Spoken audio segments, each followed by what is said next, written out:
Mencari tempat hangout di kawasan Puncak Bogor tentunya menjadi salah satu tujuan banyak wisatawan. Salah satunya saja tempat yang banyak dicari di pesisir selatan ini adalah tempat kongkow sambil menikmati kopi.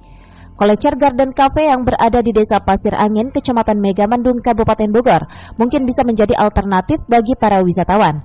Di tempat ini, para pengunjung bisa menikmati secangkir kopi dengan panorama alam dan menu hidangan lainnya, yang rasanya dijamin membuat wisatawan ogah untuk pulang. Di tempat ini juga para pengunjung akan disuguhkan suara dan keunikan kolecer yang berbunyi saat dihempas angin. Selain itu, kafe seluas 1,5 hektar ini juga menawarkan konsep indoor dan outdoor dengan mengusung tema bersahabat dengan alam. Berbagai macam tanaman bunga juga memberikan kesan tersendiri.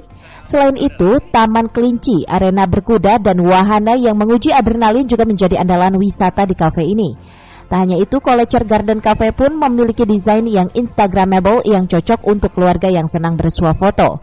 Sementara untuk menu makanannya di Kolecer Garden Cafe ini sangat beragam, mulai dari tradisional hingga ke menu makanan modern. Harganya juga beragam dan pastinya sangat bersahabat untuk semua kalangan. Dari Kabupaten Bogor, Cevi Suryadi melaporkan.